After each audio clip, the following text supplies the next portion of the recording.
basicamente, a gente tem um cenário onde o BRICS ele se torna uma instância no mundo maior do que o iniciado, do que o original, porque há uma falência do sistema multilateral, há uma falência da ONU, ao uso político de sanções que sequer passam pelo sistema da ONU, não que a ONU seja santa, mas que sequer passam pelo sistema da ONU e que tem prejudicado tantas e tantas nações, e isso tem sido aplicado basicamente pelos Estados Unidos, ou com apoio americano, né? Práticas de sanções, práticas desleais, além das invasões unilaterais que nós assistimos no século XXI. Um grande marco do desmonte desse sistema internacional foi a última guerra no Iraque, um desastre, e um desastre que, além de ter sido um desastre, foi marcado por uma rodada também de unipolaridade. Essa unipolaridade não é apenas os Estados Unidos mandando na ordem mundial, mas os Estados Unidos quase como com um mandato, com a procuração de outras potências e de elites mundiais, exercendo esse papel de polícia, mas que não é só de invadir países, é sancionar países. E o marco final foi o uso do dólar como arma política, onde eles basicamente destruíram a Síria, destruíram a Venezuela, cercaram a Venezuela, que só não foi completamente arrebentada por conta da ajuda chinesa e russa, mas aí eles aplicaram isso contra a Rússia. Só que a Rússia não é um país pequeno. A partir daí, que ficou bastante claro quão longe os Estados Unidos estavam dispostos a ir e o risco do uso do dólar dessa maneira, além também, claro, das sanções contra a China, no contexto da guerra comercial. Quer dizer, os Estados Unidos estão travando uma guerra comercial contra a China, eles simplesmente sancionam, inventam tarifas, proíbem a comercialização desse ou daquele produto. Isso levou a uma resposta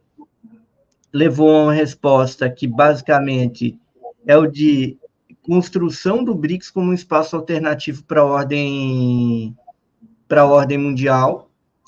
E isso, na verdade, entra numa certa contradição com o Brasil, porque o Brasil ele é atacado, o Brasil ele sofre golpe, todo mundo sabe que a prisão do Lula é a Lava Jato. E aí a gente tem esse cenário em que os Estados Unidos arrebentam com a globalização, que eles próprios criaram. E foram surpreendidos com o crescimento da China, da Rússia, com os governos progressistas e populares na América Latina.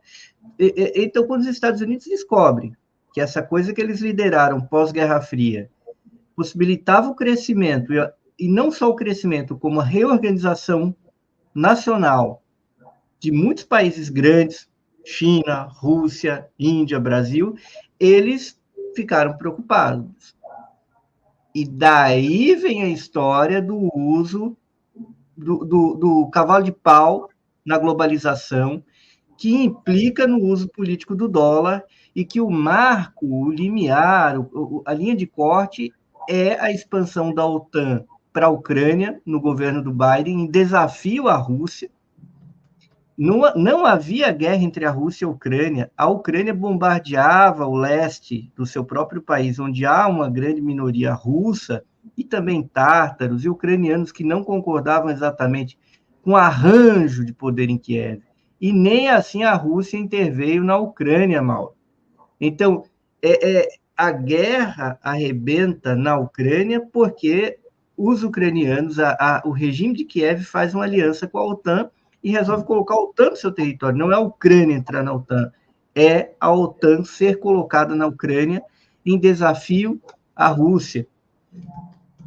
E isso leva a uma rodada de sanções que tinha um objetivo declarado de destruir a Rússia, não dá certo, como a gente viu, e além de não dar certo, leva a uma reconstrução do BRICS, leva a uma nova rodada, um incremento do BRICS, que é a expansão do bloco e a busca de transformá-lo em algo mais sólido, como um espaço de circulação de mercadorias, como um espaço que tende à institucionalização, que tende a contornar a armadilha do dólar. Então, é isso que está na mesa. quando a gente vê a reunião anterior e essa reunião... O BRICS, em determinada medida, ele é como uma nova União Europeia à esquerda, uma União Europeia de confronto, ou seja, apesar de geograficamente ele não ter continuidade territorial, mas é isso, né? Vai ter uma moeda própria ou as moedas nacionais. A tendência, o que você falou, é de institucionalização. Quem sabe daqui a 4, 5 anos vai ter um parlamento dos BRICS, vão ter estruturas institucionais sendo criadas no BRICS, sob a liderança, claro, de China e Rússia, né? Sobretudo de China, né? Cada vez mais.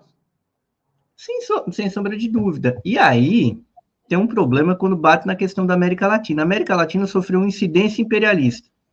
Houve uma grande reação das elites locais ao processo de reforma dos governos progressistas, e houve uma incidência de fora, que levou à derrubada de tantos e tantos governos. E levou à derrubada porque simplesmente não se deu um passo além para conflitar esses movimentos golpistas que vinham do Ocidente, dos países ricos, e se irmanavam com as elites oligárquicas locais. Eu só estou dizendo isso para explicar o porquê do que a Venezuela ficou de fora. A Venezuela não ficou de fora por conta do assunto eleitoral.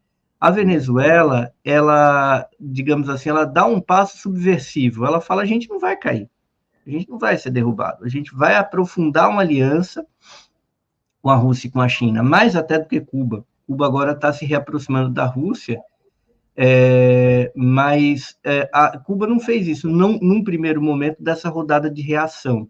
Uhum. Os venezuelanos, com todo o petróleo, fizeram. Maduro cansou de ir em Moscou, em Pequim. A Bolívia, mais ou menos, a Bolívia ficou no meio do caminho nessa conversa, e basicamente boa parte do continente, o que houve foi um recuo. Vamos recuar aqui, inclusive no Brasil. E todo mundo foi derrubado, né? As pessoas não esperavam que ia chegar tanto, mas teve golpe parlamentar no Brasil, teve prisão de Lula, teve o escambau, e a postura, não só do Brasil, mas de muitas outras forças políticas locais, bom, a gente não vai dar um passo além, a gente vai procurar negociar, a gente vai dar um passo para trás, na verdade, 1, 2 ou 3, para tentar chegar aqui num denominador comum com as elites locais e com as elites ocidentais. Nesse meio tempo, claro que há o retorno ao poder de muitas forças progressistas, a vitória de alguns que não tinham vencido, como na Colômbia, por exemplo, como no México, que agora é uma experiência que a gente merece olhar, eu acho que a gente precisa olhar para o que está acontecendo no México. Mas o que acontece é que esse retorno ao poder aqui, ele ocorreu sob bases assim, negociais até um pouquinho espúrias. E agora que tem o BRICS, por outro lado, e a Venezuela também mantendo a ofensiva depois do momento aí da noite escura, a postura do Brasil ela é baseada em acordos que foram tramados antes e que é de ficar em cima do muro. Entendeu? E aí o Brasil entra em dissonância com esse espírito que está colocado não só pela vontade, como pela necessidade que se impôs à Rússia. Porque, de novo, eu volto um pouquinho à Rússia, que é a anfitriã desse encontro. O Putin nunca planejou intervir na Ucrânia, nunca acreditou que fosse necessário, porque ele nunca supôs que a elite ucraniana ia aderir à OTAN. E o Putin também nunca tocou uma política desenvolvimentista, porque ele se manteve com um pé no neoliberalismo da década de 90, lá na Rússia. Quando acontece uma série de coisas com ele, dentre elas esse avanço da OTAN, essas sanções esmagadoras, ele dá um giro. Ele passa a ouvir a turma que se volta para o como Karaganov, ele passa a ouvir desenvolvimentistas como o atual ministro da Defesa, Belousov, e na China também a gente tem uma mudança grande. A turma mais pró-ocidente, a turma que acreditava no atlantismo, na globalização, começa a ficar desautorizada, porque eles começam a ver que esse mundo em que eles acreditavam começa a se desmanchar e ficar hostil à China. Então, o presidente Xi Jinping não somente chega ao poder, como ele se torna uma força hegemônica no Politburo. Uhum. Putin nesse giro e Xi Jinping nesse giro fazem uma aliança, né? A China não interveio diretamente em favor da Rússia, mas ela deu um apoio substancial para que a Rússia pudesse combater nesse cenário em que ela foi isolada. Isso permitiu que a Rússia pudesse continuar a existir. E, para surpresa dos Estados Unidos, as sanções não foram definitivas na direção de destruir a economia da Rússia, em grande parte pela ação do governo do Xi e esse espaço informal entre China e Rússia, que constrói a base dessa expansão do BRICS, que é uma zona de circulação de capitais criada quase que informalmente na relação bilateral sino-russa. E isso possibilita, inclusive, cria interesse em outros países de integrarem um bloco. E aí o velho terceiro mundo, né, o movimento não alinhado, começa a olhar que tem uma possibilidade real, concreta, econômica, de integrar um bloco que não seja a ONU falida do jeito que ela está, ou esses fóruns internacionais aí que não estão funcionando, porque eles não são outra coisa que não um banquete que serve a hegemonia americana, europeia, em segundo grau japonesa, sul-coreana. Então, aí que a gente tem a possibilidade do BRICS, mais como União Europeia, mais do que um bloco continental, um sistema global alternativo. Um sistema global alternativo multipolar, né, multicentrado. O multipolar é diferente do antigo bloco socialista, que era um bloco que se estruturava em torno da União Soviética, mas que tenta reproduzir o formato dos antigos não alinhados. E isso soa, né, como música para os ouvidos de muitos governantes aí do sul global. Dito isso, é impressionante, Mauro, como essa decisão de bloquear o ingresso de muitos países já estava na cabeça de uma parte do governo brasileiro antes do Lula ganhar a eleição. A gente entrevistou pela Jacobina o Celso Amorim, e ele tinha uma posição já restritiva em relação à ampliação do bloco. Eles não foram capazes de bloquear o Irã, até pelo nível de comércio que o Brasil tem com o Irã. Mas surgem outros países interessados. E o Brasil ele procura agir como uma figura que exerce uma hegemonia regional.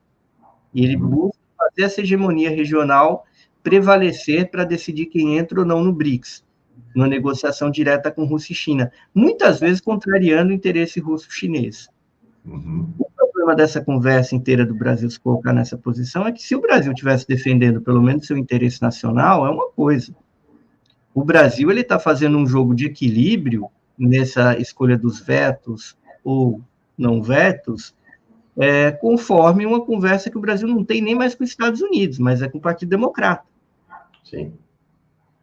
Entendeu? E aí que é o motivo da crise, que qualquer pessoa de esquerda que olhe para o que está se passando, não vai poder não ter uma crítica. Porque qual a explicação da Venezuela não entrar? Qual a explicação da posição brasileira em relação à Venezuela?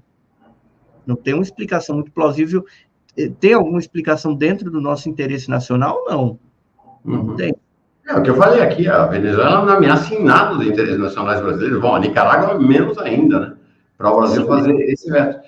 Você falou do Brasil em cima do muro. Acho que nesta reunião do BRICS, o Brasil, na verdade, desce do muro, né? Para ter uma posição hostil. O Brasil é isso mesmo, o Brasil tem uma posição, né, quase hegemônica. É o líder em conteste na América Latina em função do tamanho da economia brasileira na região. E o Brasil, como líder da região, exerce veto sobre os liderados, sobre os seus liderados. É uma liderança de tiro no pé, né? O Brasil ele tá se vendo, ele está se colocando no papel de um país que se esvazia enquanto liderança no continente. Exatamente como você falou. Qual o grande problema disso? Estados Unidos existe, é claro, como Departamento de Estado, como Exército Americano e o escambau. Porém, tem uma divisão estratégica muito importante ali dentro entre o Partido Republicano e o Partido Democrata. O que isso quer dizer? No que importa a estratégia tática, eles têm uma divisão grande lá entre eles e vai ter eleição daqui a pouco. Se o Trump ganha a eleição, como é que fica toda essa conversa? Uhum. Entendeu? Tudo isso que o Brasil está fazendo parte da pressuposição que os democratas vão ficar no poder. Agora, vão ficar no poder até quando e como? Aí é que está o Aldo Borogondal também, de como essa tática brasileira ela é um pouco torta, porque ela busca fazer um equilibrismo entre o que quer o Partido Democrata, o que precisa o Partido Democrata, e o que quer e o que precisa o bloco sino-russo, o que Pequim e Moscou decidem ali por consenso, no cenário atual. O grande problema disso é que se entrar o Trump, muda tudo.